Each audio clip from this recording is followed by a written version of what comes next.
On this edition of the program, the many depressing ways that we can look at what's happening in Los Angeles. In a first for the PX3 program, a sitting congressman, Greg Steube, representative from the great state of Florida, joins us, and Tom Merritt to discuss the burning of Waymos and the future of politics and AI. A little K-pop at the end just for laughs. It's all coming up. The following is brought to you by Just Another Pilot.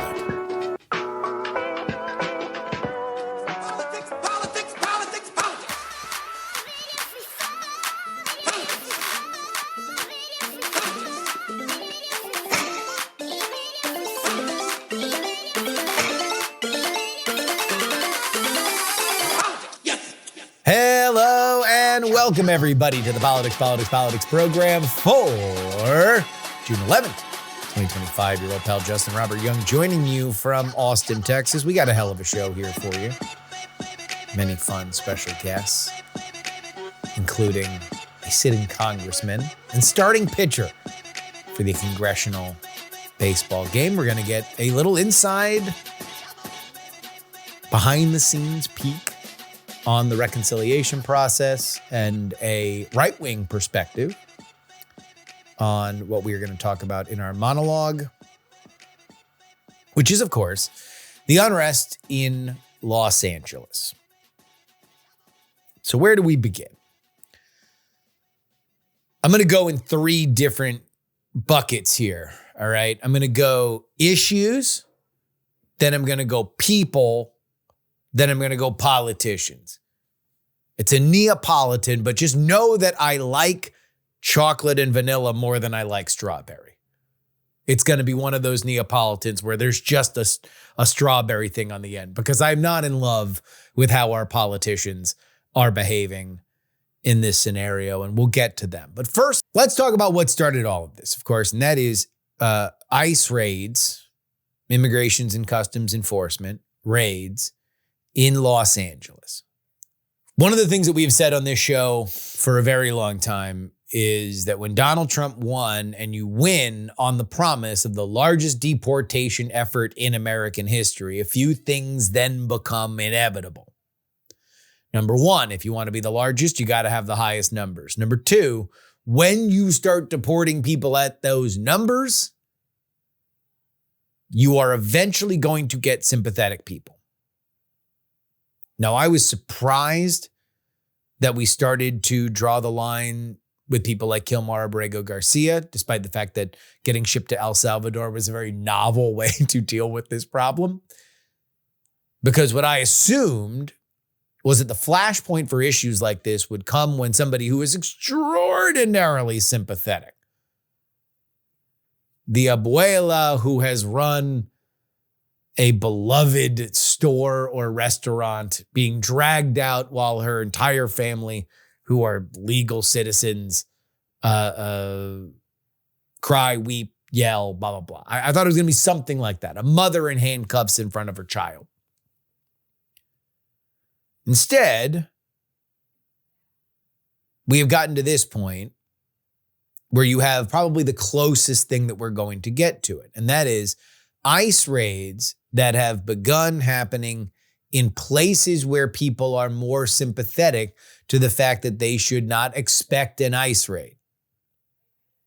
Work sites, immigration court, places where you are socializing, like restaurants. And that is happening. That is happening in Los Angeles. Let's use that while we also contrast with the fact that Obama deported a lot of people. And I don't say that to say, well, it's natural. What I say that to mean is that if you ran on the idea that this is the largest deportation effort in history, then that means that's at least the number you got to clear. Donald Trump is not going to be out-deported by Obama. So why are ICE officials going to these places that are more sympathetic to the average person? Well, part of the reason is because they can't go to the place where I think almost universally people in America would agree they should go. And let's start at the most sympathetic, prisons. The California Values Act, SB 54, restricted law enforcement from using resources for federal immigration enforcement, including jail holds, transfers, and providing personal identification. And that was effective in 2018. That was a Trump 1 bill that was passed. So ICE cannot, by way of state law, interact with the population that I think by and large, most people would agree that if you're going to start getting people out of the country, start with the people that are currently in prison. Solves a lot of problems. So they can't do that. So now they're doing this. And with this being raids in sympathetic places, you have, especially in a very liberal city like Los Angeles, demonstrations. Which brings us to our second slice of this Neapolitan. That's the chocolate. I like talking about the issues in this a lot more than I like talking about the other two. The people. California is a state that likes to demonstrate, especially Los Angeles and the Bay Area. It is woven into the culture, a culture that is progressively liberal and is performatively progressively liberal. And I don't mean that in a negative way, although oftentimes it can be a parody of itself. I mean that when something is happening, it is social coup to go out into the world and demonstrate it. If you've got friends in the Bay Area or Los Angeles, go on their Instagram stories and you can see it. It is something that you want to identify yourself with, and it is something that you want to be seen and show. And if this were just about 100,000 people in the streets chanting and clapping and blowing air horns because they believe that ICE raids are unfair, I don't think we'd be in the situation that we are in. The reason why we have the situation we are in is because another element of California protests, and this is something that I became keenly aware of in the Bay Area, and that is that there is a portion of protesters in California that are there for violence. That is what they do. Now, there's a lot of theories as to who these people are and what their motivations are. You've heard professional protesters as something that has been talked about a lot. And I don't feel that I can go there because I don't know what the transaction history is on this. It would seem reasonable to me that these people might just be accelerationists. If you're unfamiliar with the term accelerationist, it is a worldview by which if we make things really bad, it will force a more moderate element of society to take a more radical position. And so you see bricks in the windows of police vehicles. You see Molotov cocktails, cars lit on fire, stuff like that. At a certain point, if we are at an inflection point with immigration in this country, and I think that there's a lot of evidence to say that we are, this is going to have to be about ideas, our first thing. But from, I would say, and this is just because I lived it, and there's not a lot of conservatives in the Bay Area. There's not a ton of conservatives in Los Angeles and San Francisco and Oakland, and that's where a lot of these events are happening. There has to be a reckoning on a state or local level with the violent element of these protests. Because let's take the position of our third group, Karen Bass and Gavin Newsom, literally, that this entire situation that's happening in LA is Donald Trump's fault. You would be very much accepted by the majority of America if the most telegenic thing that they saw on their screens, be they small or large, were of gigantic sprawling crowds with a bunch of signs, all chanting in unison, and not cars on fire, stores being looted, and bricks through windows. Now you can say that's a vanishingly small. It is a small percentage of what's going on. And I think by the numbers, you'd probably be right. But to take a metaphor from another hot button issue, it only takes one rotten apple to spoil the bunch. And the onus is on you to do it. And by you, I mean our third group, the politicians involved in this, none of whom I believe have particularly covered themselves in glory. Let's start at the person whose name is mentioned the most often, and that is the President of the United States, Donald Trump. I believe that Donald Trump is giving about a fifth of his brain to this situation. There are a lot of things that are happening that, from my own personal worldview of how Trump's brain works, that he is more focused on. Reported negotiations about how America is going to handle Iran. There are trade talks currently in London between the United States and China. Those are two things that I think Trump very much is going to have a keen interest in. What is happening here is just reflexes. So ICE tries to go do a thing. ICE faces organized protests. They don't feel that they are getting the support from local law enforcement. And then the first step is you're going to federalize the National Guard over the wishes of Gavin Newsom. And now there will be Marines that are deployed, the possible Insurrection Act to follow. This has nothing to do with Trump. This is more of a federal to local thing for me. But the further you get away from a situation in a country this large, the more I would metaphorically refer to federal power as trying to pick up small objects with gloves. You've got big power, but you don't have specific manipulative power. And that's what I would look at federalizing the National Guard and the Marines and anything else that's going to come after it. It is always going to be poorly tailored to fix this problem, because what you would want is cooperation with local officials. In my dream world, if I were to dream how this would be handled,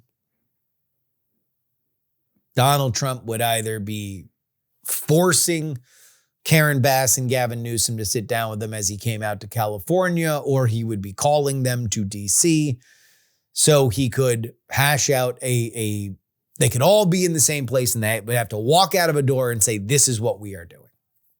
And however unwilling you believe Donald Trump would be to that, I have a hard time looking at how Gavin Newsom and Karen Bass are acting right now and believing that they would be willing to walk their charge to see if they could meet Trump halfway. Karen Bass and Gavin Newsom do not seem to recognize that there is an element of violence in LA right now. That is not what they want to talk about. Or if they do want to talk about it, they want to talk about it as if Donald Trump is personally breaking windows. He is personally putting people in harm's way.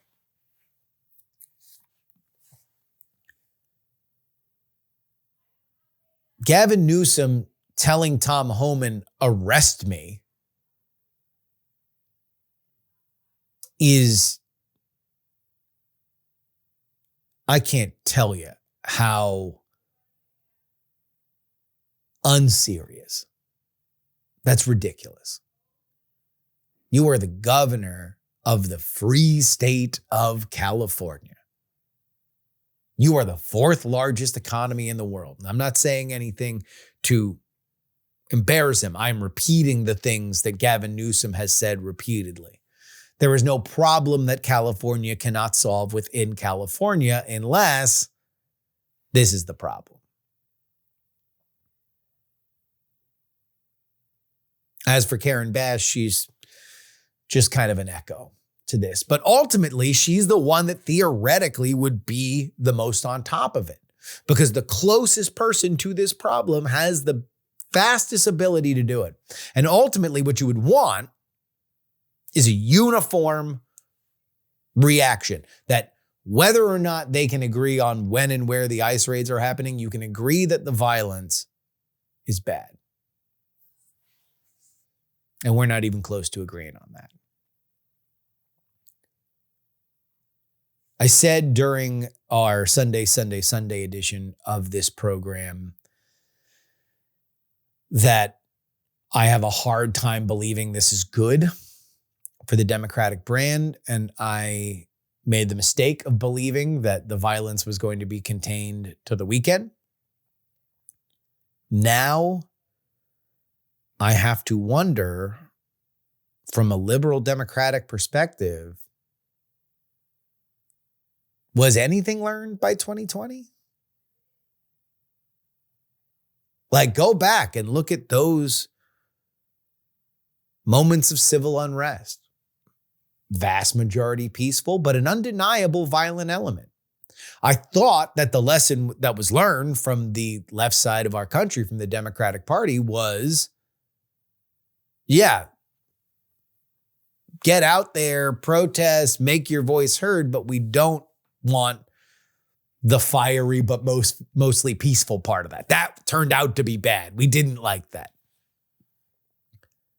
Despite the fact that it was for what they believed at the time, and many still believe now, a great cause, a pure cause, a noble cause.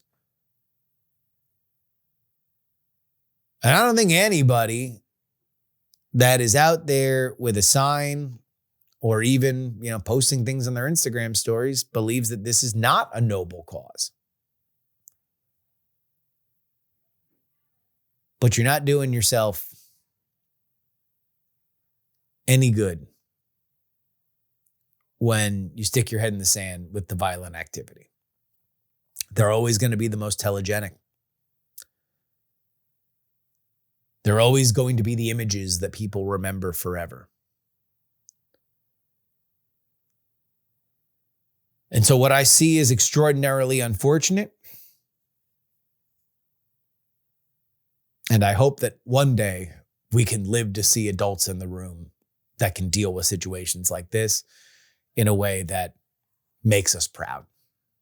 Because, brother, we ain't there today.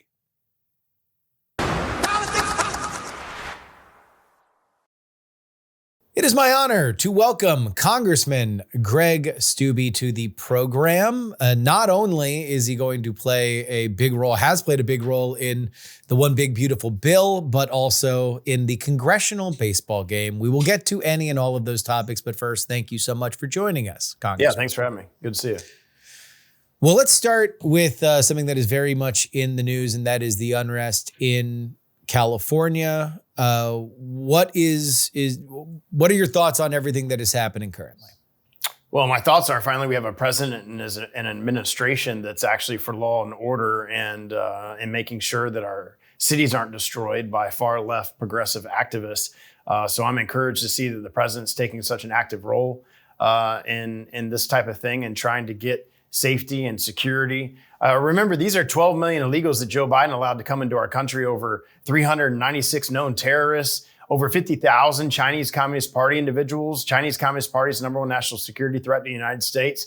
And now you have this large operation to try to get people who have gone through the process. I just did another interview with my local TV station. And they were like, well, They had their asylum claim denied. Yeah, that's called due process. And when a judge orders these people to be deported, we have an obligation to deport them out of our country. And we have to follow laws and rules here in our country. And it's good to see an administration enforcing that. One of the things that I've come back to with this particular situation and trying to talk to friends and family about it is that it feels like the coming to a head of a problem that America has kind of, and by various political factions, hasn't dealt with, which is just the non-enforcement of immigration laws for purposes that, for whatever different faction they want to get to. Do you think that it's time for a larger conversation about immigration in this country? And would you be party to a larger topic of that once you see some of these deportations happen now play out over the next few years? Yeah, we have to get 12 million people once they go through the asylum process. 96% of those people's claims are denied and they're ordered removed from our country. All of these people have to go back. We are the most liberal country in the world as it relates to immigration legally. And if you want to come into our country, there's a process for that, and you can do that legally. Most of us, our heritage is immigrants that came to this country, and they did that legally. So that's the way that we need to be doing it. And I'm happy that we have an administration that's actually enforcing the immigration law. A part of that big, beautiful bill was money for Border Patrol to do their job and actually secure the border, to finish the wall, to do the things that they need to do from an enforcement standpoint. And the other thing about all this, you have record amounts under the Biden administration of fentanyl that have come into our country, and all of that has been stopped. The hundreds of thousands of Americans have died from fentanyl overdose. All that came through the southern border. So there's not just the human toll of the sex trafficking, the human trafficking. There's also the drug toll of fentanyl.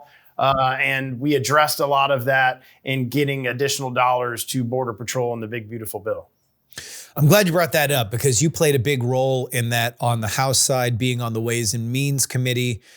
What are you hearing right now? Obviously, now it's out of your hands for now in the House. It is up in the Senate, it is being discussed, but it feels like this is going to be a vote that you guys are going to have to take again based on whatever happens in the Senate. What are you hearing now? And are there any hard lines for what can and can't come back to your chamber? Yeah, it seems like there's some hard lines in the Senate as to whether it's going to get the votes to come back over here. You hear Lisa Murkowski saying that she wants a longer time for the phase out of the Green New Deal type solar, wind, and that type of credits. And then you have people that want that completely out. Then you've got people like Ron Johnson, who says if we don't cut more in spending, which I 100% agree with him, that he's not going to support the bill. So they're figuring that out. There are pieces of it that they're slowly in the different committees releasing the language. They have not released the language of the tax committee that I sit on in the House, the Ways and Means Committee on the Senate side yet. We had expected that either this week or next week. If they're going to try to hit that July 4th timeline, Congress isn't in session next week. And then you have the following week, you got like a week or two now, whatever changes the Senate makes, it's got to come back to the House. So the challenge politically then becomes, do they make corrections on SALT, which I would 100% support. I think we went too far there, but we went too far there to help 5 Republicans who said they weren't going to vote for the bill on the House side. So if the Senate makes significant changes there, and it comes back, are those moderate Republicans in New York, California, New Jersey going to vote against the one big beautiful bill just because of SALT? So there is still a lot of moving parts. I'm actually been surprised that the bill passed the House 216 to 215. Yeah. Somebody was in the bathroom when they called the vote, then it wouldn't have passed. So that's how close the numbers are on the House side. Well, there was one sleeping, right? Yeah, there was definitely one sleeping. Yes, there was much discussion about that. Somebody that was very involved in the whole SALT issue. But depending on what the Senate does, they needed a few Z's at the end of it. Yeah, I'm sure they did. So we'll see what the Senate does, but that's where we're at. It's really up to them. And you see every day different senators taking different stances on it. I'm curious whether or not this was a situation, because you were very much involved in these negotiations and they were watched by DC media and a lot of the people that cover this stuff a lot, for which we filter through and talk about on this show. Every micro inch of every argument was discussed and then reported. And I don't know how much happens behind the scenes versus what happens in front of the scenes, but have you ever been in a situation where things were that micro discussed and analyzed, and then regurgitated back into the negotiation process like that before in your career? No, and there's so much in this bill just from a tax perspective. The Ways and Means Committee started having private caucus Republican meetings right after the elections in November. I bet we had 60 hours of closed door sessions for months leading up to the bill coming out. And there are pieces of that bill that I didn't like. Obviously, the overall bill, keeping the tax cuts permanent, is very important to small businesses in our country. I absolutely do not think that they should get a tax increase of 22%. And that will happen if we don't pass the Tax Cuts and Jobs Act from 5 years ago. So there's a lot of really good provisions in there, but there's things that I didn't agree with, like SALT is one of those.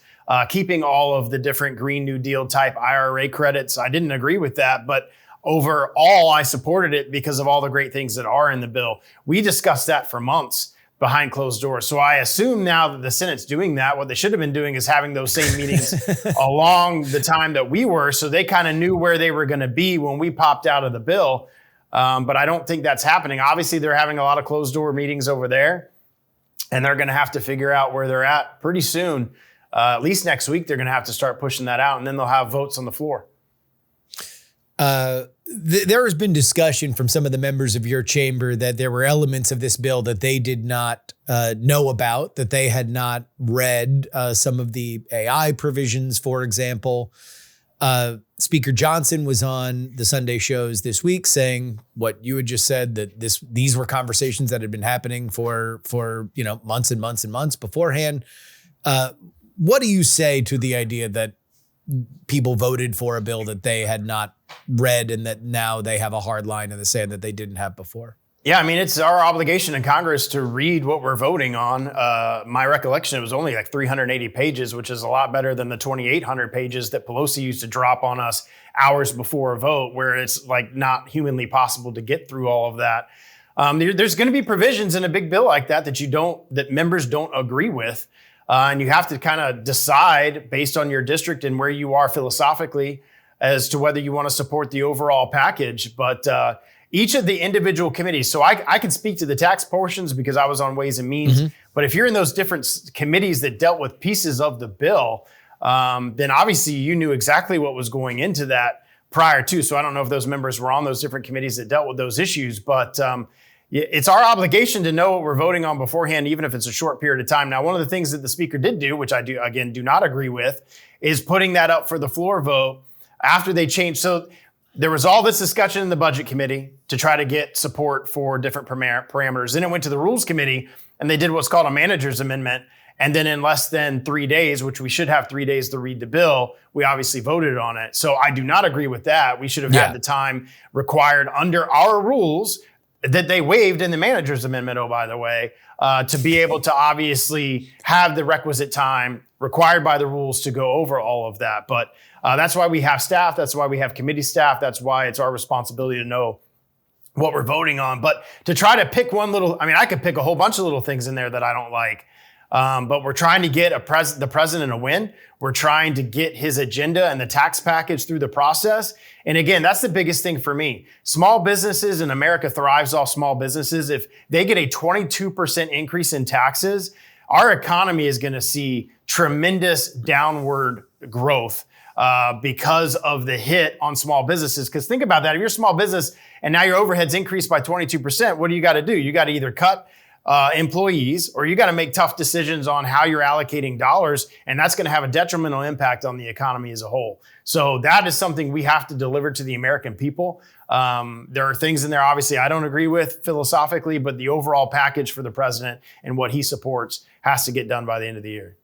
Let me just ask you a process question that I think a lot of the listeners might be interested in, because you mentioned a 380-page bill. Pelosi could drop a 2,000-page bill on you. Functionally, how does that work? Where you feel confident that you can vote one way or another, that there's not a poison pill in there that you would be unwilling to swallow or you'd be hopping mad about afterward? And do you use AI stuff to summarize it? Is it just handing it out to your staff? Like, how does that functionally work for you personally? So for me, I'm a member of the Republican Study Committee, and the Republican Study Committee has individual staffers who will break down those bills and do basically a staff analysis, an RSC analysis. And I rely upon those because it has the language of the bill. It has the impacts of the bill. There's specific conservative parameters, like, is this increasing the size of the federal government? Is this increasing spending? Things that obviously are important to me, they're important to conservatives, and that's highlighted in there. So as a member of the Republican Study Committee, I rely heavily upon their analysis, and then relying upon your own staff. I have an LD and legislative assistants who will go through the pieces of legislation. But ultimately, at the end of the day, like there was a bill yesterday that we voted on, a suspension, that I needed to read and get more information on before I voted on it. At the end of the day, you're the one with the voting card. You're the one that's putting your name on whatever you're voting for. It's your responsibility to know that what you're supporting is good representation for your district and supportive of the philosophy that you have as a member of Congress. Obviously, you don't know what the Senate is going to send back, so this is a hypothetical, which I know are very hard to answer. But what is the state of the Republican caucus right now to vote on whatever the Senate sends back to get this to the president's desk? Do you feel that you guys are more united than you were before the first vote, or is this going to be another squeaker? Well, it's going to depend on like those little things where specific members have specific issues like SALT. That's going to be a decision that they're going to have to make. But at the end of the day, there's going to be a tremendous amount of pressure to deliver for the president. He had a mandate from the American people. He won the Electoral College, won the popular vote, and he campaigned on these issues, things like the no tax on tips, no tax on manufacturing, the things that he wanted to deliver and give to tax relief to the American people. We have to make permanent the Tax Cuts and Jobs Act that happened 5 years ago, because if not, like I said, taxes go up on small businesses by 22%. Those are things that we have to get done. I would imagine every member can point to something in a bill that is this large that they don't like. But at the end of the day, we have to deliver for the American people. And I think that the conference will rally behind that. If not, you're going to have a lot of pressure on those members that are holding out their votes for a variety of reasons from the base and from the American people saying, hey, we sent you guys up to Washington to get this done. You got to get it done. Well, that is a lot of pressure, but also a lot of pressure is something that is a little bit more fun to talk about. And that, of course, is the congressional baseball game. You have been a big part of it on the Republican side. I believe you were the first person to hit an outside the park home run, a natural home run in that game in 40 years, at least based on the highlight that I saw. You're also a starting pitcher. Give me a how much crap talking goes on around this event, and is it fun to actually have a big athletic contest against some of the people that you match wits with on the other side of the aisle? Yeah, I mean it's a lot of fun. I mean, how many people have an opportunity to play a baseball game in a major league stadium in front of 40,000 people they're expecting this year? Last year, there were 32,000 people, and the ability to, you have the bragging rights of Republicans versus Democrats. There's a lot of things going on in the stand because half the stands are Republicans, half the stands are Democrats. So there's a lot of fun. It's an enjoyable event each year. We raise millions of dollars for charity. This year, the number this morning I heard in practice was $2.5 million that we raise that goes to local charities in DC, sports charities. There's a board that allocates these dollars for these different youth facilities and youth different charities. So it's a great thing to come together on a baseball diamond, play America's game, and then give a lot of money to charity. And by far the greatest sports content that airs on C-SPAN yearly. So we are very excited for that. There is a serious element of this, and that is the shooting several years ago of Representative Scalise that happened in the run-up to one of these games. There is an intelligence report on that. Can you talk a little bit about what was found? Yeah, it took us 8 years as members to get this report public. It took Kash Patel, being the director of the FBI, to release this information. We had asked for years and years and years. It's been 8 years now for this information. Originally, the FBI had categorized this as a shoot-by-cop type scenario, which is absolutely and fundamentally false. This guy was a domestic terrorist. He should have been categorized as that. He had notes as to who he wanted to take out. He was a far left Democrat who wanted to kill Republicans that day. And because of God's grace, Scalise was there and his detail was there. Had Scalise not been there that day and his detail not there that day, there would have been a lot of Republican congressmen that would be dead right now.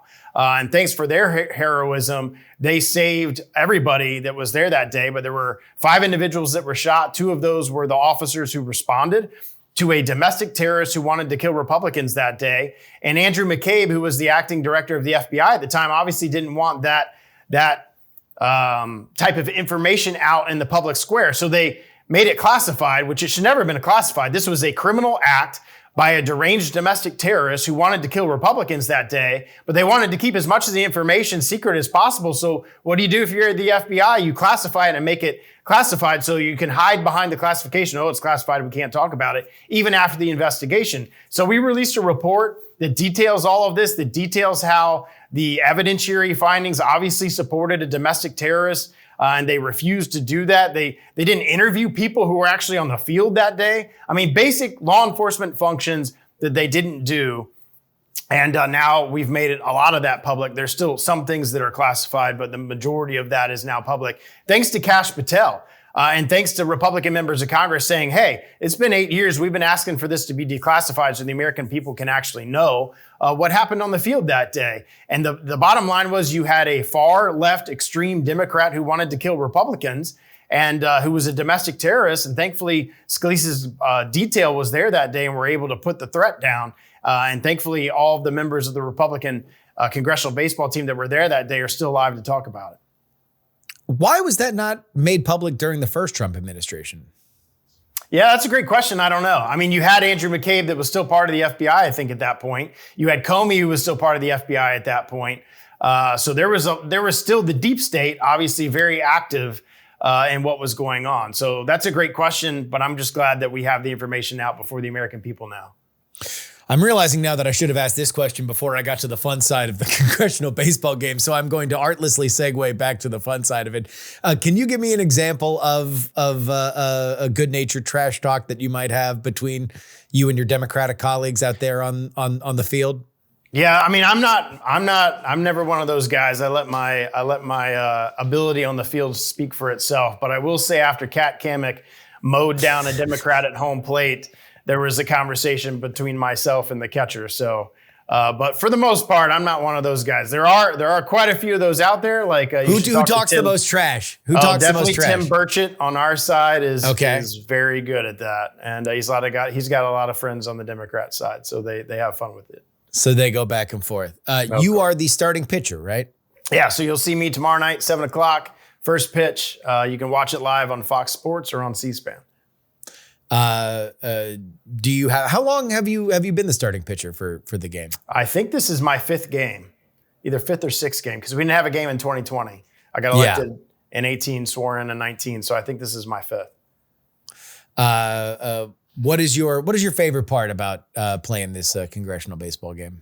Well, pitching as much as I pitch. I mean, I usually go 6 innings, throwing anywhere from my first year, I threw 142 pitches. Last year, I think I threw like 80 or 90 pitches. There's obviously a lot of preparation that goes into that, but you get 0 publicity for striking Democrats out, and you get a ton of publicity if you hit one over the fence. So obviously, there's a tremendous amount of pressure to try to hit one out yard every year. And then last year, I was so thinking about crushing the ball that you're way ahead of it. So just going out and having a good time, I think, should be the focus of everybody. So you're more relaxed this time because the goal is to put one out, and so now you're trying to center yourself. Yeah, my theme this year has been less is more, less practice, less preparation. Just go out there and have a good time and play baseball. Well, thank you very, very much, Congressman Greg Steube of the great state of Florida. Good luck with the baseball game, and thank you so much for coming on the show. Anytime. Thanks for having me.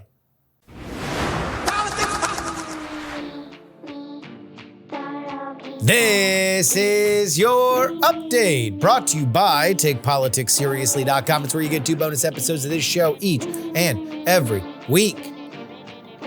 Very, very, very excited to continue to cover everything that is happening because, boy, does it just continue to unfold here are a few stories we didn't have a chance to cover. Senate Republicans and House GOP leaders are coordinating on a list of policy provisions that must be removed from the House bill if it is going to survive the Senate. House leaders, surprised by some of the flagged items, are planning a procedural vote to amend the bill without repassing it. Changes will be routed through the Rules Committee and attached to another resolution. This preempts the Senate's upcoming bird bath review, which will flag additional rule violations. Speaker Johnson and Majority Leader Scalise confirmed the revisions are underway to align with Senate requirements and advance the Republican summer legislative agenda. So, what does this mean? Technically, the House hasn't actually passed the bill, hasn't sent the bill to the Senate that the Senate is talking about, that we just talked about with the congressman. All right. So the Senate is going over it, but technically it hasn't gone there. So what the Senate is sending back to the House are things that either will be needed for the bird bath or will be needed for various parts of the negotiations there. We have no idea what it is, but keep an eye on these things. These are the kind of things that will bring this situation to a head. And it's something that we had limited time with the congressman, but I would have, if we had more, I would have greatly appreciated, a little bit more kind of fine detail on some of this stuff. And he went there a little bit with SALT, but this is the kind of stuff that, you just keep an eye. If it's going to fall apart, and I'm not saying it will, it has lost momentum, but I'm not saying it's going to fall apart. It's going to be because of stuff like this.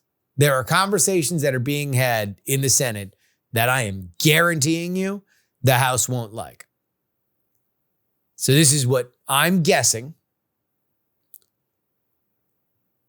Someone's going to have to look like an idiot. Someone in the House is going to have to look like an idiot. And it's either going to be SALT people, or it's going to be the budget hardliners, or it's going to be the border hawks. It's going to be somebody.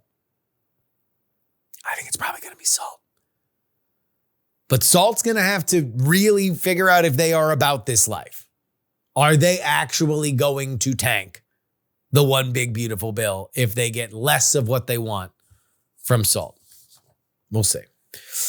Meanwhile, here's another big story. House Republicans are facing internal resistance over a $9.4 billion rescissions package aimed at codifying cuts from the Department of Government Efficiency, particularly targeting USAID and the Corporation for Public Broadcasting.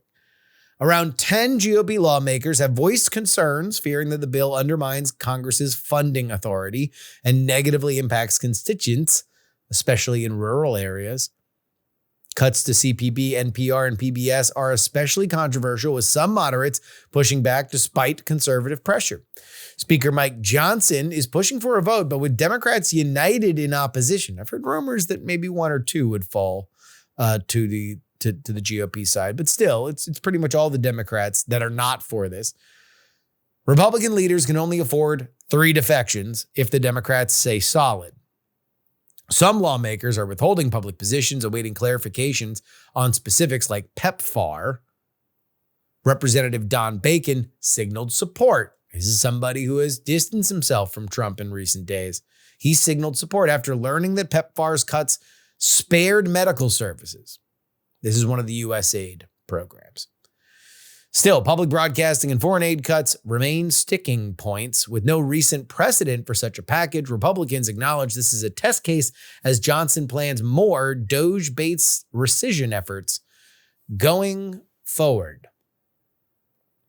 I've said this once, I'll say it a million times, that only in the American government's budget process would you refer to $9.8 billion as nothing, but it is nothing in the larger scheme of what we spend here as a nation. But still, It is 9 point whatever billion dollars going in the other direction. I have long said that Congress doesn't really fix problems. Congress spends money to pay somebody else to fix problems, either in or outside of the government. So the idea that Congress would be taking away money is something that doesn't usually happen. But we've had a ballooning national debt. We've had a ballooning annual deficit in this country for a very long time. A lot of people have been elected to stop it. And so you have this package. This is the first time that Congress is going to have to, first time in a very long time, that Congress is going to have to say, we're clawing money back. Oops, we spent too much money. These are, tense times. Tense times. My belief is for the Republicans is that, they're heading into unfavorable territory historically for the midterm. So either you're going to be different and you're going to own it, or you're not. And if you're in the middle of the road, you're about to get run over. So my opinion is, if you are really, really, really scared of some of these decisions, then you should break from the president. But if you're kind of like, I don't know, maybe, then you have to get on the Trump train because you don't have any other electoral path. Now, obviously, some seats are safer than others. But for anybody who's in an iffy seat, like either you have to go back to your constituents and say, look, this is an administration the likes of which you've never seen. This is a Congress the likes of which you've never seen. Send me back so we can keep working on all this. We are radically reforming the federal government, and we are doing it for you. Because that's the one thing that the Republicans are still acting like pre-MAGA Republicans, where they always are scared that they're going to lose the battle with the people. But right now, because of the shifting coalitions, they have an ability to make Democrats the party of the elite that doesn't care about you, and themselves is the party of the people, the dive bar party, salt of the earth, working class. It's something that I think a lot about when we go to the midterms, because the Democrats, I've talked a lot about whether or not Republicans are going to be able to make headway on the Medicaid cuts, Medicaid reforms, to their language. But almost as importantly, although this is a issue that Republicans should have dominion on,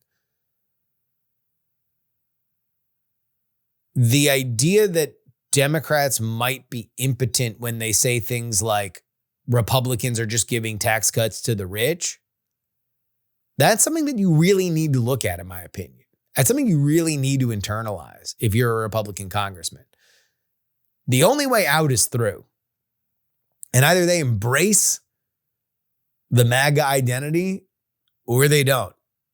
And I don't think that there's a ton of benefit for them not to do it, because they're here now. Finally, a new YouGov poll shows that Americans are divided on what is happening in Los Angeles, both against the protests themselves and the immigration enforcement of the Trump administration. Here are the numbers. 45% disapprove of the anti-ICE demonstrations, 36% approve. But public opinion on how Trump is handling it is similarly split. The mobilization of the National Guard without being asked or requested by California draws a 45% disapproval as well. 38% approval for that. So slightly higher than those who approve of the anti-ICE protests for deploying the National Guard without Gavin asking for it. Meanwhile, similar numbers on the Marine deployment, 47% disapproval, 34% support Marine deployment. And indeed, the Marines are being deployed. We will see exactly where they are and when they hit the streets. Things were a little bit calmer on Monday night. We'll see where they are on Tuesday night when you were listening to this. Or maybe it already happened if you're listening to Wednesday morning. But that's it for our update. A reminder, support the show, takepoliticsseriously.com. 2 bonus episodes each and every week if you support us. Become a paying subscriber. All right, here's Tom Merritt.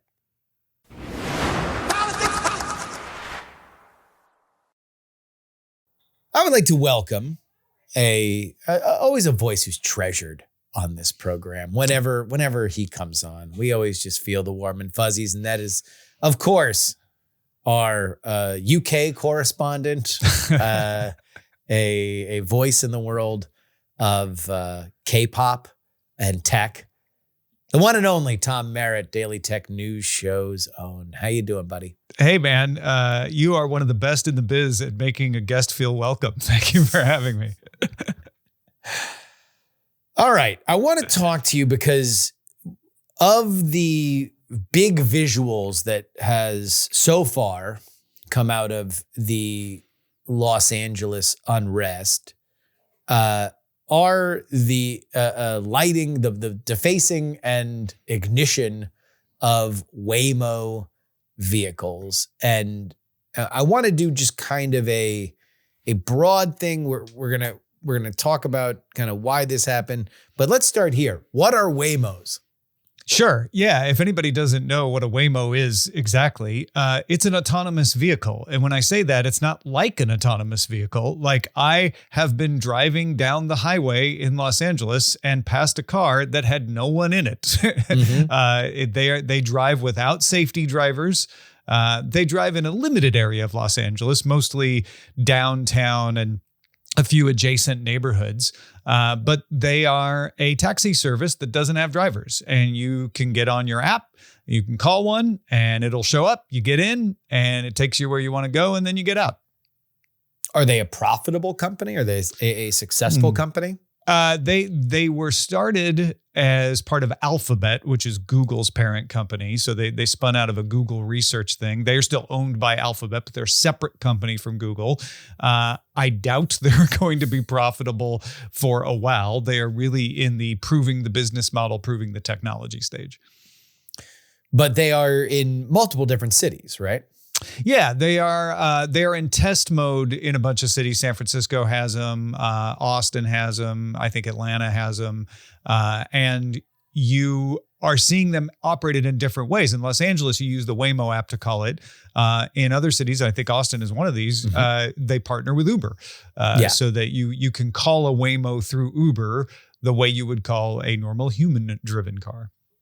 Which is funny because old heads will remember that Uber got in trouble for pushing their own autonomous driving technology that was said to be stolen from Waymo. And so now, under new leadership, Uber has partnered with Waymo.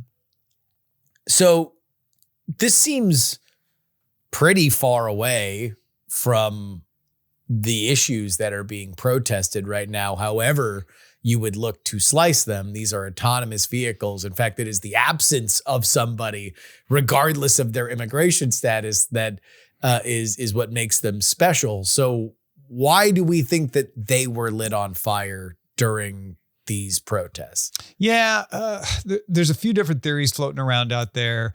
Surprisingly, they took someone's job is less frequently put forth, but the fact that there doesn't need to be a human in there could feed someone to be angry. The top one you hear is it's a big tech company, and there's a lot of backlash against big tech companies and people who might be likely to protest ICE's maneuvers overlap. The Venn diagram overlaps well with people who are upset with the way big tech companies operate. And so when they see the symbol of big tech driving around, they go for it. Another interesting one, which is more practical, is to operate, these cars have to have a lot of sensors, including image sensors. So they're recording video both inside and outside of the car. And some people may be worried that that footage could be subpoenaed by the police. In fact, there are examples of the police subpoenaing footage from Waymos in order to help solve crimes. So the protesters may feel like we need to stop these mobile Ring doorbells from watching us. And there's a bunch of stuff that's out there. I don't want to get too deep into exactly what happened in this particular case. A, because by the time that you listen to this, there might have been more. And B, because we do not know for sure. I had, social media chatter where that people were calling the Waymos down there so they could light them on fire. Oh, sure. Which would be something you could absolutely do if you just wanted to make a point by destroying a Waymo. Absolutely. And that goes to your first point that this is kind of punching them right in the capitalism of like, oh, what is the most, capitalism thing that does not require hurting a human even more so than a closed Apple store? It is lighting a Waymo on fire. And that is one justification if one were so inclined. And that's a really good point to emphasize. If someone is driving a car, it is less likely to get burned than if a car is sitting there with no one in it, right? Because you're not hurting anyone. And with the Waymo, it's never got a person in it unless it's taking a passenger. So when you hurt the car, you're not even hurting the owner of the car in the sense of it being a person. You're hurting the owner of the car, which is a big company. Mitt Romney just flinched because corporations are people, my friend. I want to zoom out from this particular situation because I think it is more of a symptom to a larger issue. And so I want to put this to you. In 2028, is AI and the large language model revolution that we are looking at right now, part of which has made autonomous driving, something that was going before, go even faster and more adaptable. Do you believe that will be a top 5 issue in the presidential election? How people deal with AI? Yes, I think it absolutely will be. Now, the contours of the debate will change between now and 2028 because this industry moves so fast, and it would be a fool's errand for me to try to guess what those contours would be. Yes, because honestly, trying to guess what those contours will be next month would be a fool's errand. But I feel pretty confident in saying that the backlash, the concern about AI is only going to increase because the abilities and the capacities of these tools are only going to increase. And we are finally seeing, specifically to autonomous cars, the expansion of markets start to pick up pace. Yeah. For the joke has been with autonomous cars, we're only 20 years away from autonomous cars every year, and it keeps going down. We are now getting to the point where Waymo is opening up in more markets. We're here now. Yeah, autonomous vehicle companies in China opening up in more markets. So in 3 years, you may see autonomous vehicles be normal in the big cities.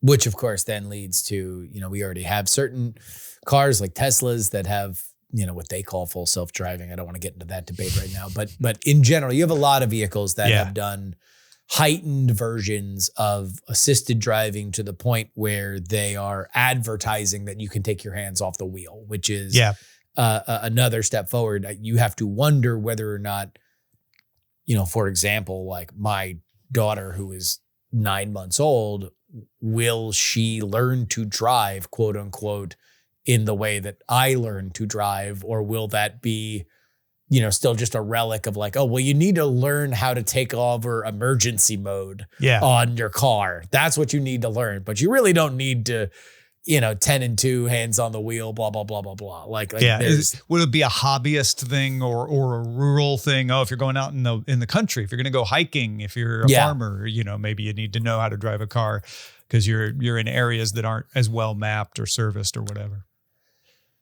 But the anger toward AI, that's really what I want to focus on, because that's what I think, if I'm going to take a big picture look at this, that's what this is, that AI is, in the mind of some, a reason why I am not living the life that I wanted to live. And that usually, that thought is the center of a lot of anger for a lot of different things in our society. Derek Thompson of The Atlantic just put out an article saying that a rise in the last jobs report of unemployment amongst recent college graduates could be an early leading indicator in the idea that entry-level positions are being impacted by artificial intelligence. You follow this kind of tech unlike most. What do you make of a claim like that? Well, the first thing I always do when I hear stuff like that is this unusual? And having gotten out of the gotten into the job market out of college in 1992, I remember exactly the same situation then. Folks who got out of college and entered the job market in 2008 had exactly the same situation then. Yeah. So you can't just say, oh, college grads are having a hard time getting a job. It must be AI. You have to rule out all the other possibilities. And I think it's too early to tell. I'm not saying it isn't because of that, but I think it's too early to tell if it is having an effect. And I would guess it's too early for it to have an effect.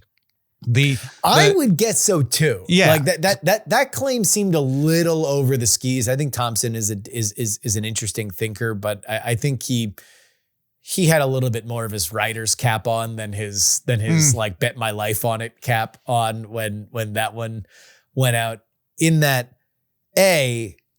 again, we track this stuff pretty tightly, and I don't see the widespread impact. What I do see is an economy that has largely been dependent on tech investment, and that tech investment in general has been down for about a year and a half since interest rates spiked, because as soon as money became more expensive, now you're going to be more specific about which things you're going to fund. When money gets cheaper, and we have an expectation that it probably will at some point within the next year or so, I would suspect that more ideas will cross that threshold and there will be more money in the market, and therefore that will hire more people.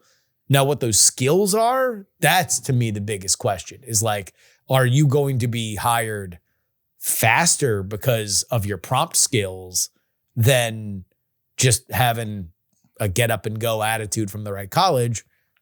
Maybe that seems more of where we're going to see this than just broad hiring trends. Yeah, I've got a broad point on that, and I've got a more personal point on that. The broad point is we are seeing the first studies of companies using tools finding measurable productivity increases among employees, but not measurable job replacement. So companies are seeing, especially with coding, coders getting more done, able to move things faster because of these tools.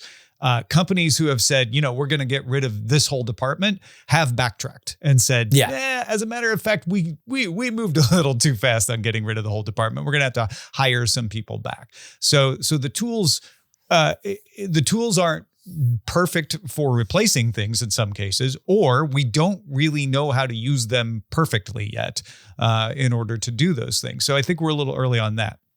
The more personal thing is that my wife is coming up on 2 years of being out of work after getting laid off by NBC. That's in the entertainment industry, which is adjacent to the tech industry. And I would say that the tech and the entertainment industries are two of the industries where employment is more difficult right now than the economy as a whole.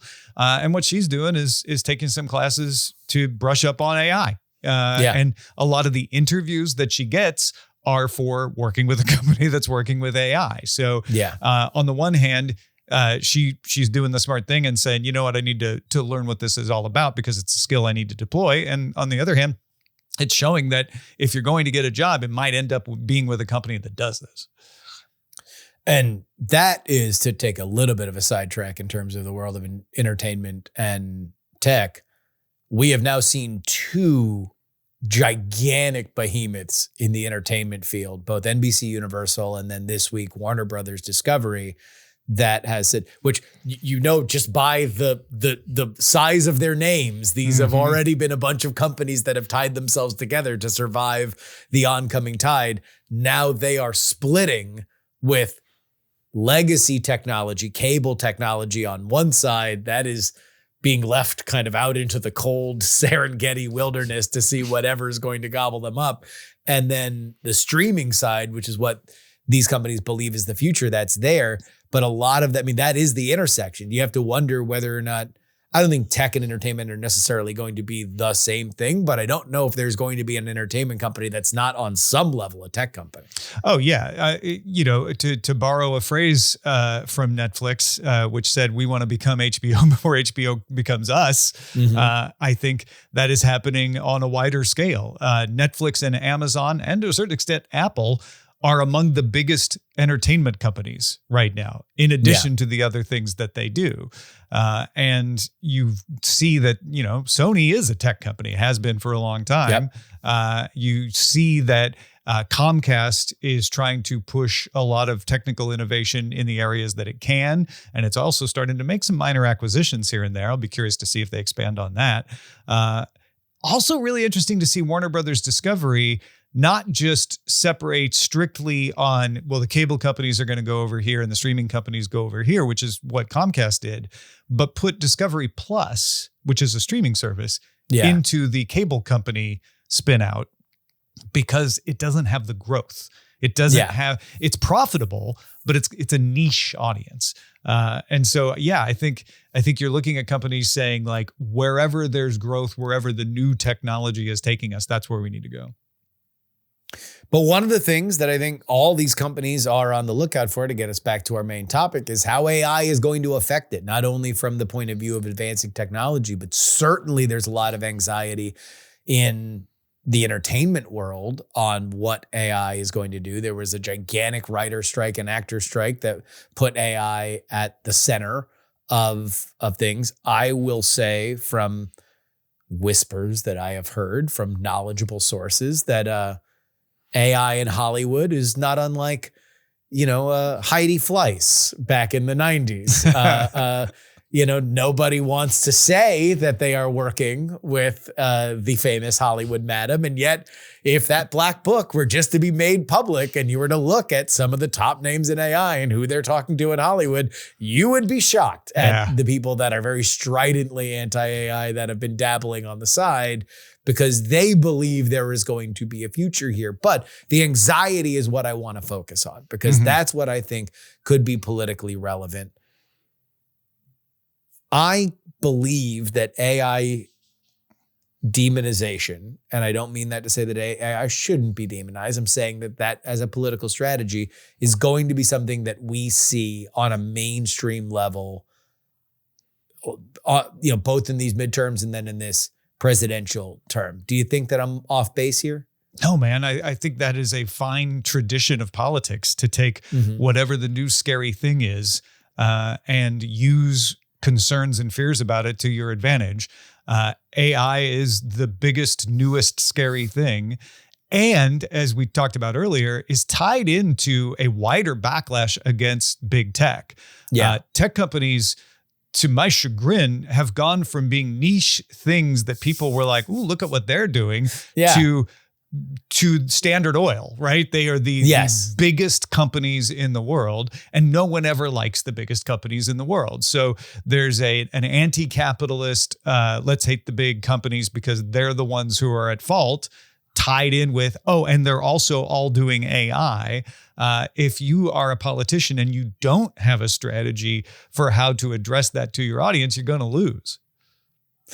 We're even seeing this, and that the reason why I'm so sure of this is because you've seen it across party lines. You saw somebody like Derek Thompson discuss it. You saw Ryan James Kuderski, who writes from a MAGA perspective, a national populist perspective. He said the fastest way that you could turn Trump voters into Bernie Sanders voters is to not have your handle on whether or not AI is going to cause mass unemployment rather. And you even have people in the AI world, like the head of Anthropic, that's saying there's going to be mass unemployment that is caused by AI. And I guess on some level, that's probably going to be the issue that says whether or not AI and tech are going to be a big issue going forward politically, or the number one issue going forward. Because if there's mass unemployment, there's no bout of mass unemployment that doesn't have a scapegoat for why there's mass unemployment. No, that's the obvious. Be it the bankers or whatever. Someone's going to find a reason why I don't have a job. Yeah. If you've got unemployment, you've got your issue, right? That's definitely the thing. I think what is more likely to happen is you won't have mass unemployment, or if you do have a rise in unemployment, it won't be directly attributable to AI. And so it will be the job of the politicians to connect the dots and say, well, they're saying it's not because of AI, but let me tell you, we know that this is the problem. And I have pushed this legislation. I think it was the anti-deepfakes law was one of the most bipartisan bills of the current administration so far. So you will not lose on that issue as long as you come down on the side of the populace, which is I'm skeptical and I'm afraid.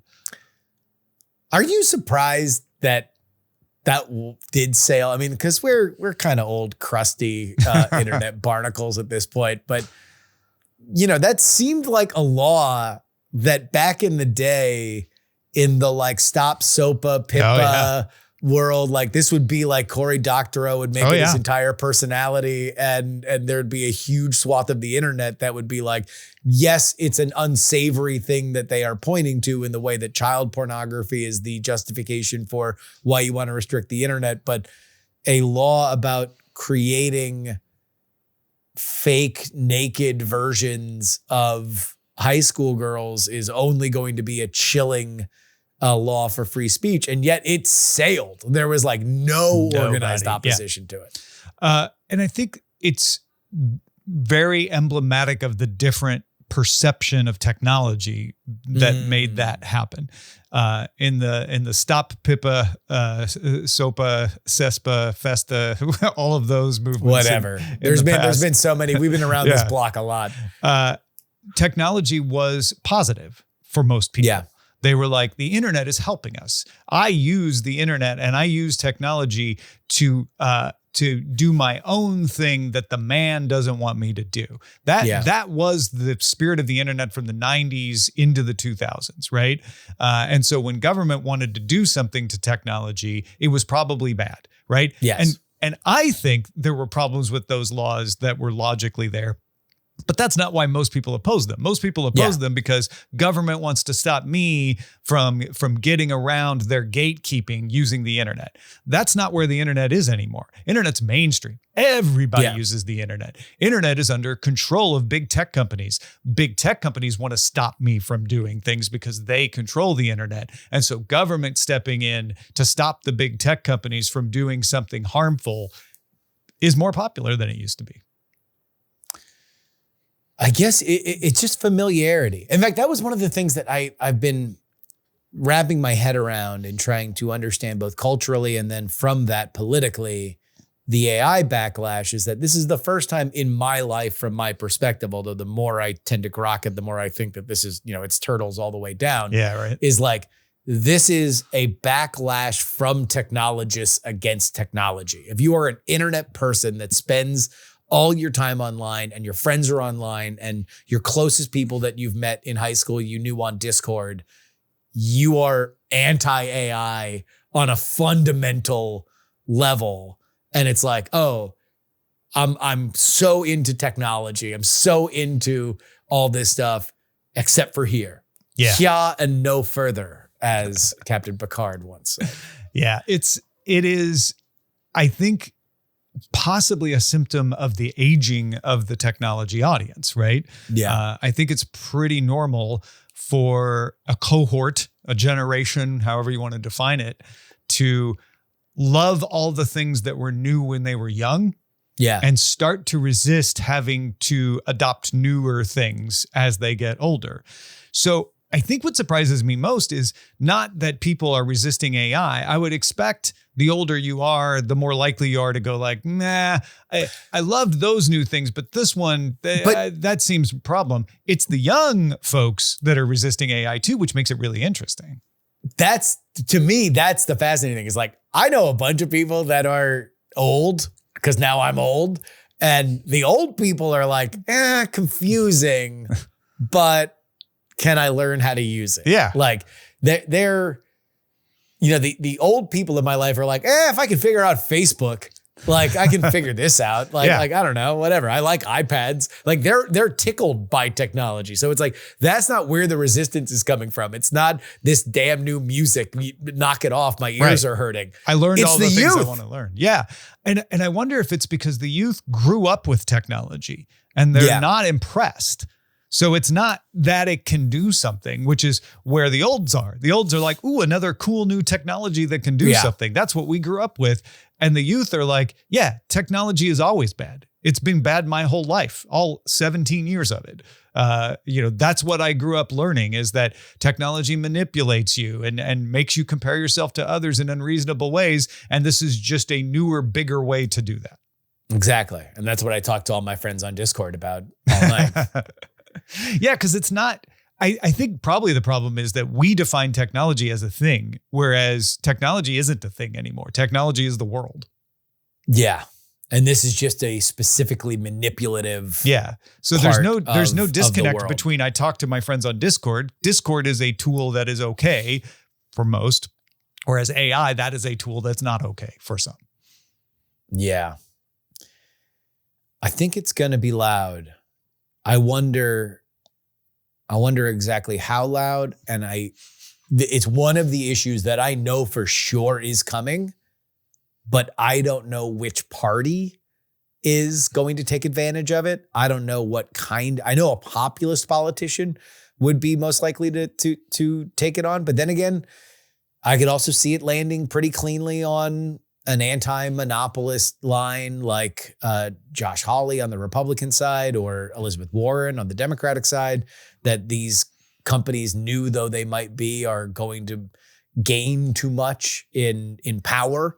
And so we need to regulate them. And then meanwhile, on the technologist side, you've got an entire argument about, well, how fast do we need to scale up AI? And that is a conversation that could probably is its own episode. But the push for, in the mind of some, and I'm sympathetic to it, AI is a race that has almost Manhattan Project level implications. But the Manhattan Project, it brought the specter of mass death. This brings the specter of mass unemployment or civic upheaval. There's a lot going on. And I don't know where it lands. Like, everything is so noisy right now. I can't even begin to draw political battle lines on it. Yeah, because I think this is, it's, you can compare this to television or the rise of the internet in the 90s, but it feels more disruptive. It feels more like the printing press. It feels more like, radio and film in its disruptiveness, because it is so different from what was before. Whereas, as cool as the internet was, it was taking the printing press and making it faster and easier to access. So I think it is more disruptive. I also think there's a lot more people than Hollywood calling Heidi Fleiss in this situation. There's a lot of vegans sneaking McDonald's burgers where they're like, oh yeah, hate AI. But I use it to create an image here and there. I think there's a lot of secret AI use going on.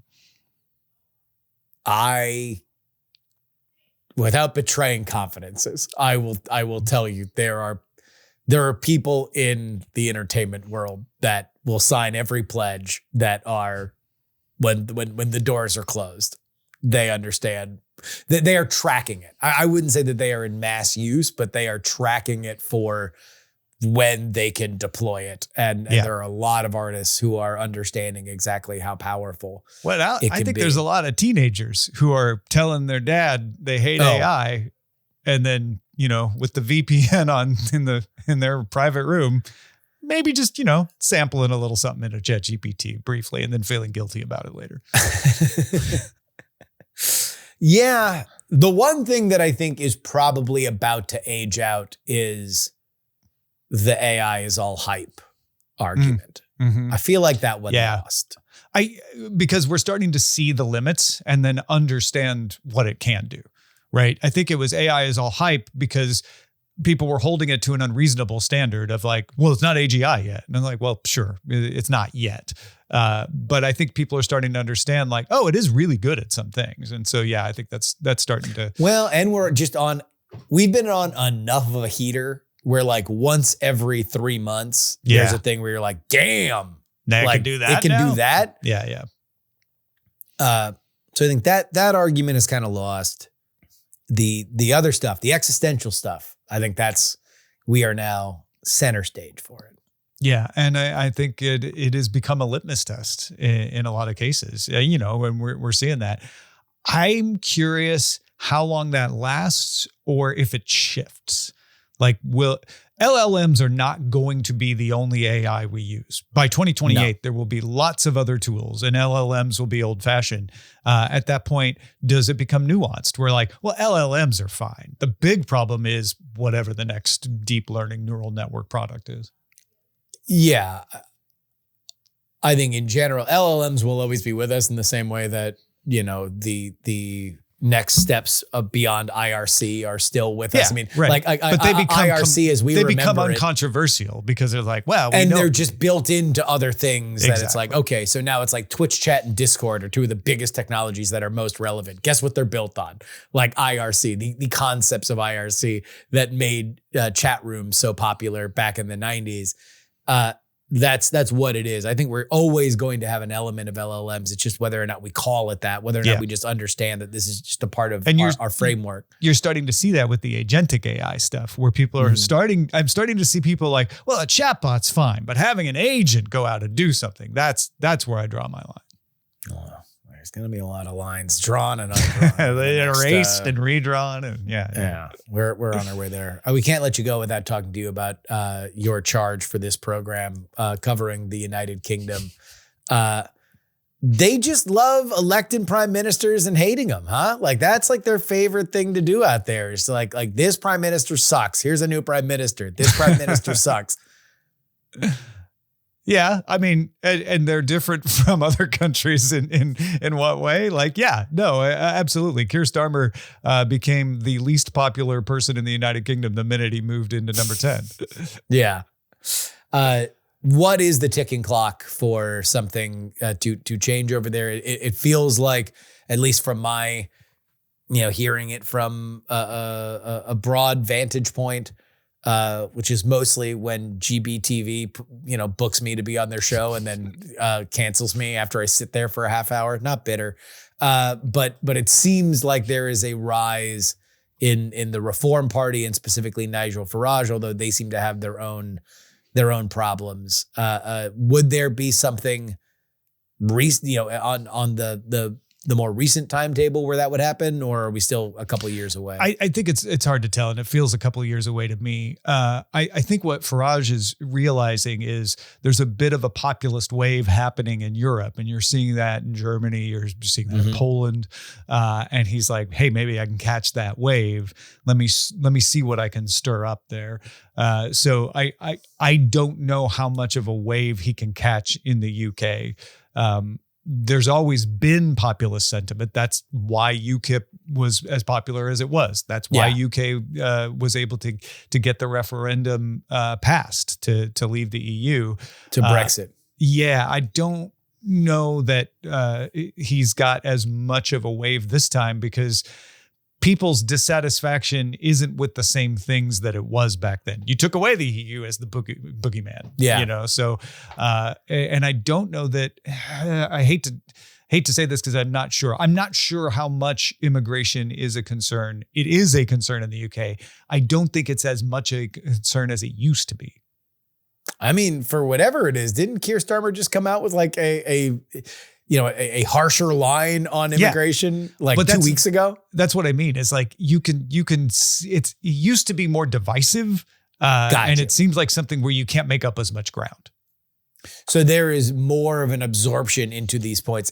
As far as the There's ideas more go, consensus the about how to deal anti-immigration with it. people have won the argument. They have moved the Overton window. So now you don't see even mainstream liberal politicians saying, welcome, diversity is our strength. Now it's like, well, there need to be some rules. Yeah. So let's make sure that we draw them appropriately and enforce them, which would be a rightward shift from that position. That's kind of what it seems like to me, at least there. Yeah. Any other UK stuff? Any other UK notes? No, man. BTS is getting out of the military. That's dominating all the headlines now. That's the K-pop notes. Yeah. So are they just going to be like the biggest thing in the world, or has the world moved on from That will be the question, of course. My guess is they are going to come back bigger and better than ever, because they all went the same time, or did they stagger it? They staggered it a little. So 2 have been out. One has been out for a year. One's been out since October. 4 of them are coming out this week, which brings all but one who was doing a longer service, doing an alternate service because they had a shoulder injury, to come out before the end of the month. By the end of the month, they're all back. Uh-oh. Back in the studio? Were they allowed to record while they were in the military? No, they were not allowed to do any work for their job. No one is allowed to do work for their regular jobs while you're in the military. So we'll see. So you can't BTS, stop the mind from thinking, though. Yeah.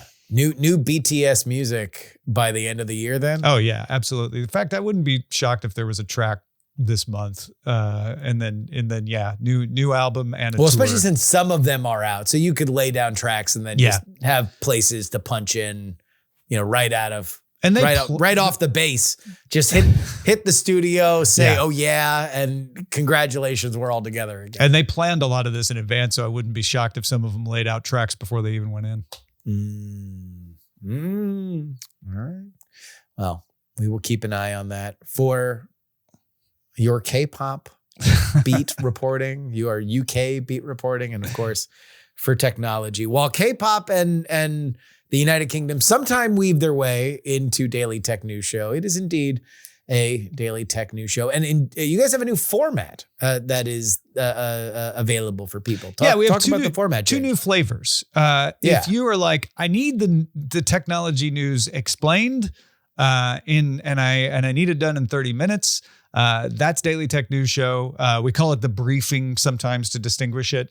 And that's usually me, Jason Howell, Wentway Dow's on a couple of times a week. And we're just like, here's what's happening. Here's what it means. Yeah. If, however, you like a little more relaxed, like, let's talk about it. Let's put a little understanding around it. What do we think? You want a little more opinion in there.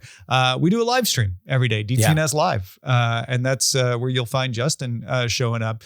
Yesterday, after Apple's Worldwide Developer Conference, we had a rollicking debate about Apple's AI strategy. So check that out as well, which you can find live at youtube.com/Daily Tech News Show.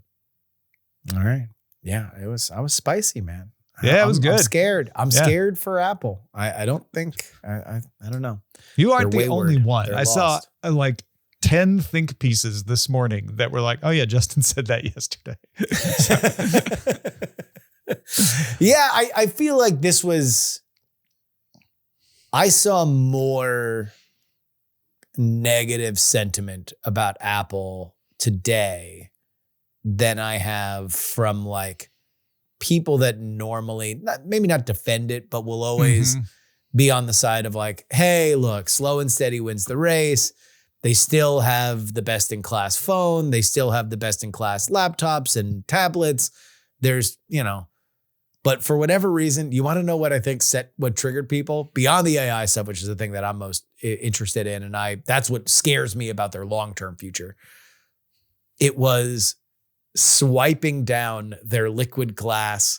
So it's unaligned liquid glass on liquid glass when you swipe down your menu onto the images that are down below. And I saw that go viral of like, Jobs would have fired everybody.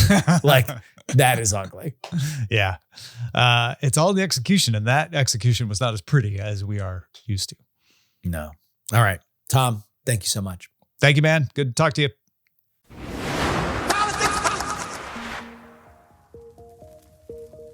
And that will wrap it up for us today. Politics, Politics, Politics is written and hosted by me, Justin Robert Young, for Dog and Pony Show Audio in Austin, Texas.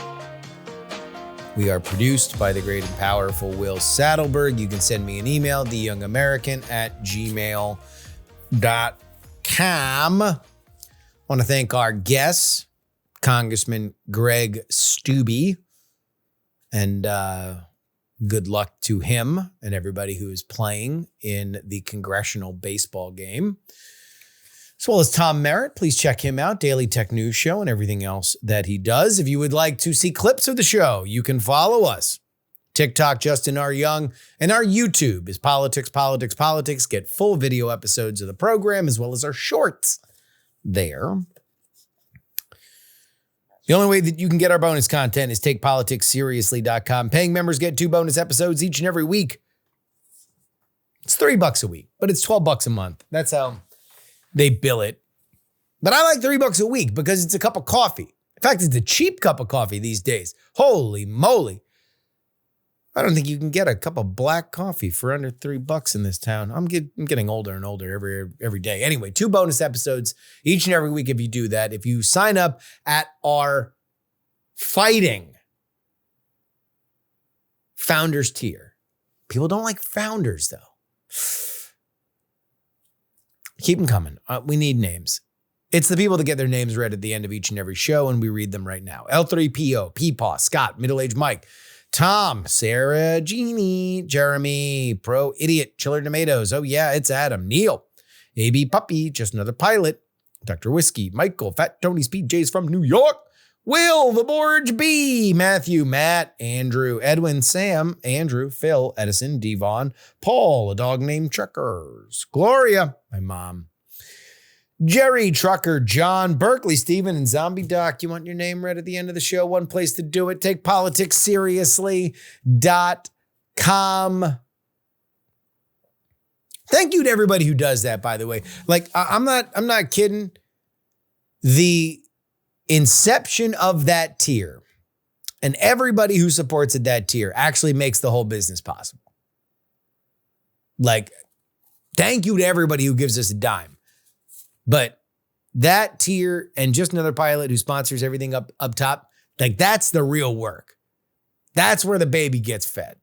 So thank you. I don't do that enough. Anyway, on Friday's edition of the show, we're going to New York. There's a fascinating mayoral race that we kind of gave up on because we thought it was going to be Eric Adams versus Andrew Cuomo. That didn't happen.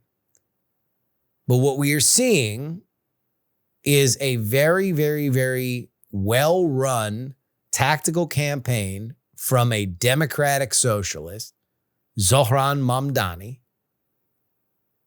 versus an absolute dog poop effort by former governor, disgraced governor, and leading in the polls, mayoral candidate Andrew Cuomo. Can the upset happen? And folks, let me tell you this. It would be a huge upset. We bring in our friend, Evan Scribshaw, to crunch the numbers. How much do we even believe these polls? Find that out. Anyway, till next time, this is your old pal, Justin Robert Young, saying some shows talk about politics, others talk about politics, and still more discuss politics. But this is the only show that dares discuss. Oh, 3. Diamond Club hopes you have enjoyed this program. Dog and Pony Show Audio.